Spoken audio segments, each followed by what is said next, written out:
Welcome to our 2022 RPOD 190. Starting right in the back corner here, you're going to stabilize the jack. What that's going to do, it's just going to run down, contact the ground, give it another turn or so just to firm it up, and it'll get rid of any sort of bounce or sway you see you currently have in the unit. Straight up from there, you get your rear storage compartment. So this customer has opted to go with a weight distribution hitch, so we'll be placing that in here once we're done. For now, it just sees straight through to the other side. Let's step forward and get your power inlet. So basically, as you pop this port on open, you're going to find a little notch down in the bottom corner there. It's going to line up with this notch here. You're just going to press those into place, give it a little eighth turn that locks it down. Then as you saw, you get the threaded collar there to really lock it down. Following the cord back, you're going to find a standard 30 amp end there. Most campsites will have that. You can plug straight on in and you're good to go. We do also provide you with a 15 amp adapter, so if you're looking to plug in at home to a standard household outlet, you got the power to do so. Straight ahead from there, you get a cable and satellite inlets. Just a coax cable plug into there, fires up at your TV location. Straight down underneath that, we've got your wastewater tank. So this is going to be your gray tank referred to. All right, that's going to be filled from your sinks as well as your shower. So typically cleanest water, you'll be dumping this tank last. Basically what you're going to do is you're going to press on that cap. You can pull it out of there. Take note of those two ears. Your sewer hose will have the same ears. It'll attach the same way, pressing it on and draining it out. Like I said, that's your gray tank. So that'll be typically cleaner water than your black, which is right in front here, which is filled from your toilet. So that's of course going to be your dirtiest water, so you'll be dumping that first. Works the same thing as the back there. You're just going to turn that off, attach your hose, pull the valve, dumps itself out. Straight up from there, you get two surface ports for your fridge. They're also just vents, so nothing back there for you to worry about really. Let's step forward and we get your low point drains. So you can see hot and cold there. You're basically just going to open up those valves, and the purpose of that would be just to drain out the water system. The reason you'd want to do that is if you're leaving the trailer for a while, you don't want your water going stale or stagnant. You can just drain it all out before you leave, or if we're winterizing, you can get all the water out before pumping antifreeze through. Also back there, you'll see we just got your fresh water tank drain going right now. So that's just this little white plug. It'll just thread onto there, closes it off. Simple as that. Straight up from there, you get your fresh water tank fill. So you're just going to take your water hose and stick it into there, turn on the water, and that fills up your fresh water tank. You know that tank is full once it starts spitting water out of that vent there. Underneath it is your city water connection, so the same water hose will just plug into there, turn on the water, and that pressurizes the lines throughout the units. Hot water tank here, so you're just going to line up that keyway and you can pop it on open. All your controls for turning this guy on are just inside of the unit, short of your electrical switch. So you have the electrical switch just down there, turn that on, turns it on with electricity. For propane, that switch is inside of the unit. Once we get inside and turn it on, I will go over a reset procedure, and the button that I'll refer to is just right here. Before we turn it on though, we just want to hit that relief valve right there. Make sure that shot of water comes out. That bit of water coming out of there is just letting you know this tank is full. It's safe to fire it up and you're not going to burn anything out by doing so. Down underneath that, you can see you get another one of your stabilizer jacks, and right beside that you get a sewer hose holder. So you're just going to take that little tab on the side there, point it straight forward, and you can open it up. And then you get your sewer hose right in there. So you see it's got the same ears on it that your caps had. And the hose itself, once fully extended, is about 20 feet long. Just got the nice little holder for it. Keep things clean. You're going to tuck it back in there and you can close it down. You can also get yourself a little lock there if you wanted to just lock that in place as well. Around front of the unit, you get that little black box up on the frame there. So that's your battery disconnect switch. So with it off to the side there, that's it of course turned on. If you point that up, that's your battery then disconnected. So for storage, you want that disconnected, or if you're leaving the unit, you want it disconnected. Otherwise, you want that turned on. Inside of this box here is your battery itself. So as long as you're plugged into that short cord in the back, that battery is charging for you, also through the 7-pin to your tow vehicle. This little knob there, if you loosen that off, you can push it back, you open up that flap, and you get access to your propane tank. So you just turn that valve to turn it on. Simple as that. In front, you get your power tongue jacks. On the left, you get a light switch, so on, of course, and then on the right, up is up, down is down. Other side of the unit, you get this compartment here. So as you open this up, you're going to find the majority of your kitchen sink in here. You can see the customer's also opted to go with the Bluetooth brake controller, so we got that just stored in here for them. You also get your manual jacks for running your stabilizers. Inside here, you also get this little hose. So at the end of this hose, you're going to find those two little ears there. Those will attach into here, so you pop this on open, you see those ears are at kind of your 1 and 7 o'clock position. So you line those up and press it in. Give it that little eighth turn that locks it into place. Then you have this water hose that's kind of tied into your cold water system. You're not going to get any hot water out of here, just cold. And then you can see you got all your settings at the end here. Once you're done, kind of press it in, pull it out of there. Then you just want to fully extend it. Make sure you drain all that water out of it before storing it. And then we can tuck it back away in here. In here, you'll also find your water hose. Inside of that water hose, you're going to find that park adapter I was telling you about. It's your 30 amp cord into there, 15 to a standard household outlet. And then for your exterior kitchen, we'll just pull this stuff on out of here. Then we'll just set it down for a minute. And set it down there. All right, put it on the floor. Great. Awesome. So here's your table. So you can see it's got that little kick-out leg in it. It's going to sit right in the back here. So you're going to line that up. Actually, sorry, I'll show you the channel there. So it's got the little hook on top and then just the lever on the bottom. You're going to line up that top and let it sit down. And you can see it just sits in place. This mount right here is the same idea. You're just going to swing those two ears out, or the wings out. And you can see it's got the same sort of channel in the back. You'll line that up right over top of your GFI protected outlet. This one real quick, we'll just go through that outlet. So as you open that up, you can see your two outlets there. Simple as that. Right in the middle there, you get black tank flush. So you may notice over time, after having gone and dumped your black tank, your monitor panel's still reading a third or 2/3, whatever it may be. Typically, it's just some debris inside of that tank hanging between the probes causing that misread. So what you're going to do is just take your water hose and plug it into there, turn on the water, and that just flushes out that black tank, getting rid of any sort of debris that could be causing that issue. And for the stove, you're going to grab that, and you see it's got a little wing on either side here. You're going to line those up and slide it into place.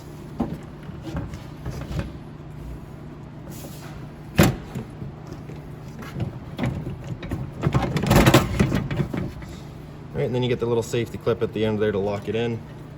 You have one on both sides.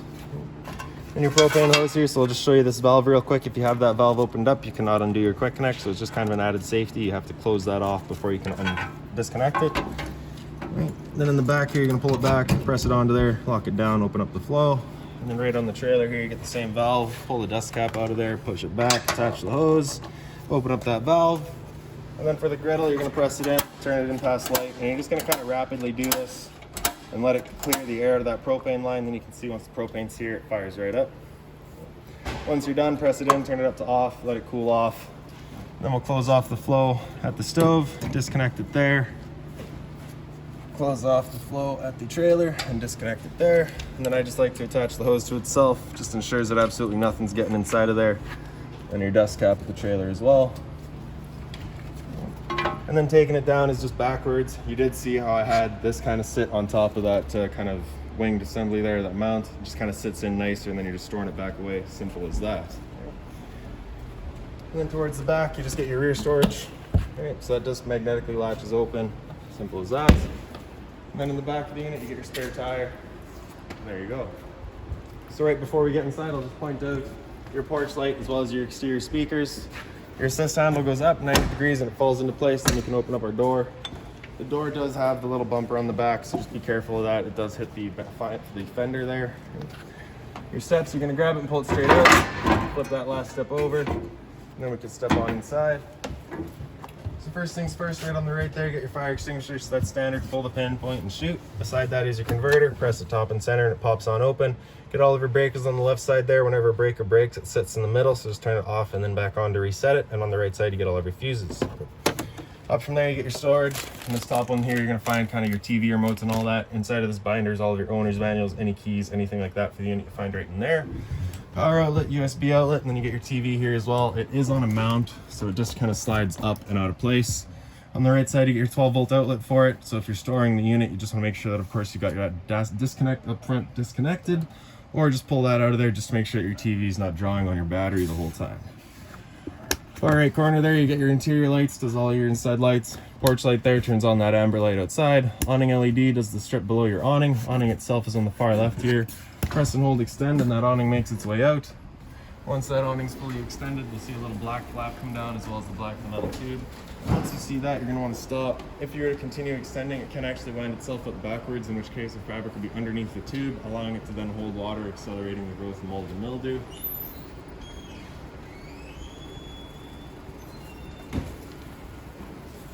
So there's our flap, and there's the tube, so we'll stop right there. Now for it to start raining, it's of course going to hold some water anyway, so what you're going to do is grab either arm, front, or rear, push down on it, and you can see that changes the pitch of the awning out at the head, allowing water to then run off. Now if you like that angle better, because it does give you more shade, you can do the same thing with the arm up front. Before you bring it back in though, you just want to make sure the back out's straight and fully extended, just so we're not running risk of bending it. And then we'll press and hold the track, the awning will make its way back in. Again, we're just watching to make sure that our fabric is over top of the tube.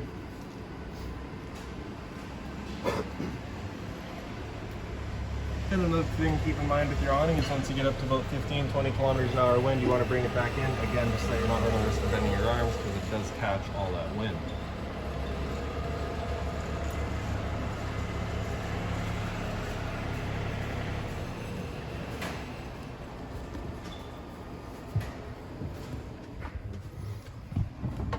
So right beside your awning is your slide out room. Press and hold out and that slide will make its way out. Once that side's fully extended, you hear the motors whine a little bit and then they'll turn themselves off automatically.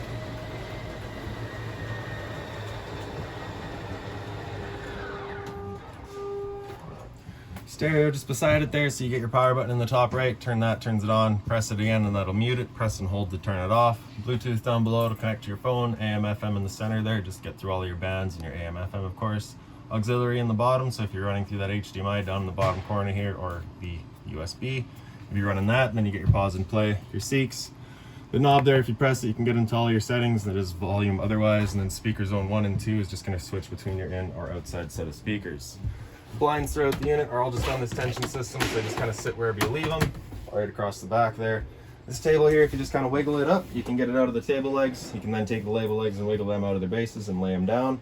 Note the black blocks there. Your dinette will sit down onto those blocks. You'll take the two back cushions to fill in the dinette and create a bed. You get your storage on the one side here that is access to your rear storage compartment there. And also, if you just lift all these up, pull those screws out and you get access to that compartment as well.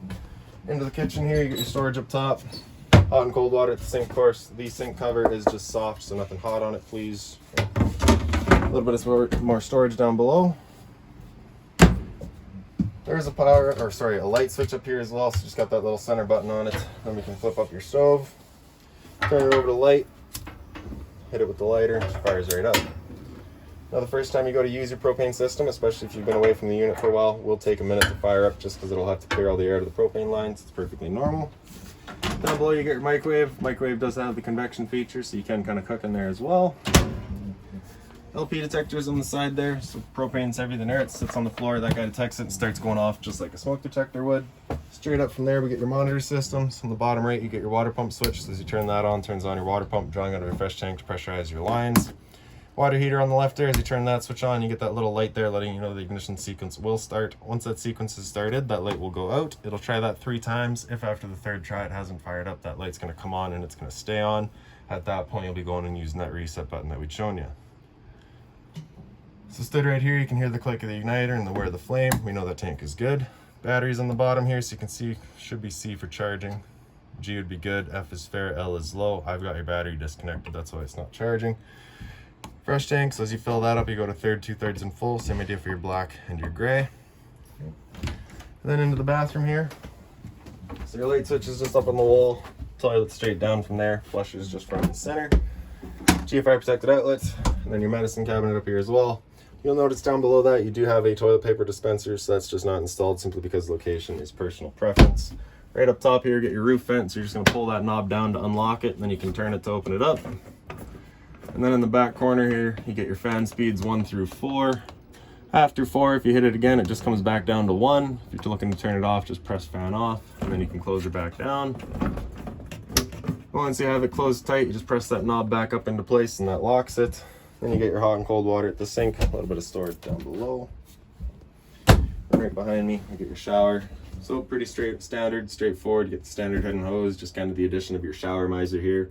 So with that knob pointing it up, that's going to be using your shower as normal. If you point it down, it's going to be then using the shower miser, which basically all that does is it takes your water and instead of sending it back out through the shower head, it just recirculates back into your freshwater tank. So for example, you're stood here waiting for your hot water to get to the shower and you're not wanting to waste that water and sending it right into your waste tank. And so instead of being up at the shower, you'll then point it down, wait until that gets warm, and then you can point it up, and then you've got hot water. Right? So rather than dumping it, you're sending it back into your fresh tank and reusing it. Get your fridge kind of right out the door from there. So you get your thumb latch there, you're just gonna push that up, and then you can open it up. You get your freezer up top. Your controls are right across the top here. So power button on the right, press that, turns it on.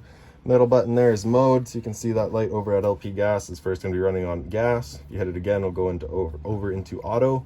So you can see auto LP, it's using that. So if you hit it again, it'll come to AC, it'll run just the AC.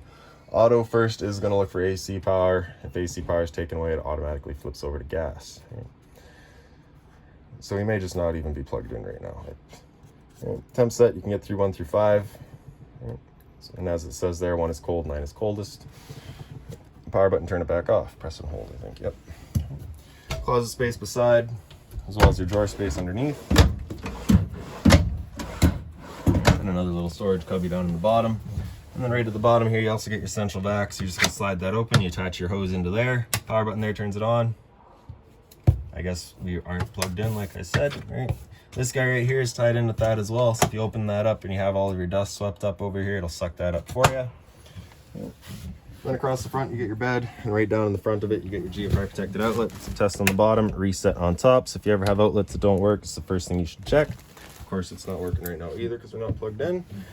The bed, if you just pick up that, this panel on the left side here has 6 screws in it that hold it in place. If you get those out of the way, you can pick up that panel. Gives you access to your water pump as well as your hot water tank. So if you're looking to winterize the unit yourself, once it comes time, it's right underneath there. Emergency exit here as well. Right, so you're just pulling that red tab to get rid of the screen, taking this handle here, throwing it outside, and hopping on out. You also get this window across the front, so you have that latch here with it together. That's, of course, you can bring up your bottom screen. If you pull it down together, bring your screen down with it. Or you can separate them and have it just wide open. You undo all the red latches there, push the window out, and you have a little knob here. Same knob over on the other side, you tighten that down, that'll hold the window out for you. And that is also an emergency exit. Around the corner here, you have another 12-volt outlet, so if you're looking to have another TV over here, you can. Cable and satellite outlet beside it, as well as your antenna outlet for it. So just turning that button on right there turns on that green light, letting you know that antenna's turned on. Then straight up from there, you get your smoke detector. And then right around the corner by the bathroom door, we've got your thermostat here. So you press that bottom bar to wake it up. It'll first come into fan low. Fan low is just going to run the air conditioning fan on low, just to move some air around, no cooling involved. Same idea for fan high, just moving the air around. Again, we're not plugged in, so nothing's going to work. Cool high is when it starts having the compressor cut in, right, to achieve your goal temperature, but the high fan will stay on all the time. Cool low will be low fan all the time, compressor in and out as needed. Cool low auto is where it becomes an on-demand system, so both the compressor and the fan will cut in and out as needed, only ever using the low fan though. Same idea in high, just the high fan. And with your air conditioner, there's 2 different options. You got the 2 louvers there, so you can have those closed off and it just does nothing, or you can open them up front and rear, just choose where you're shooting your air. After cool high, you hit that bar again, it'll come down into heat, and it'll turn off the air conditioner and turn on your furnace. Your furnace is right underneath this little doghouse storage here. So if you wanted to, you could get down, you could actually crawl down and look in the bottom left, and you'd see the little flame once it gets lit up. The downside to this furnace there is that it is just outletting all of its air into that little cubby there, so you're going to want to get yourself a little fan or something just to help move that air throughout. And after heat, if you hit it again, it'll come down into off, and it'll just turn off the whole system. And really, that's about it for this little unit. If you've got any other questions on it, please feel free to give us a call, 204-237-7272.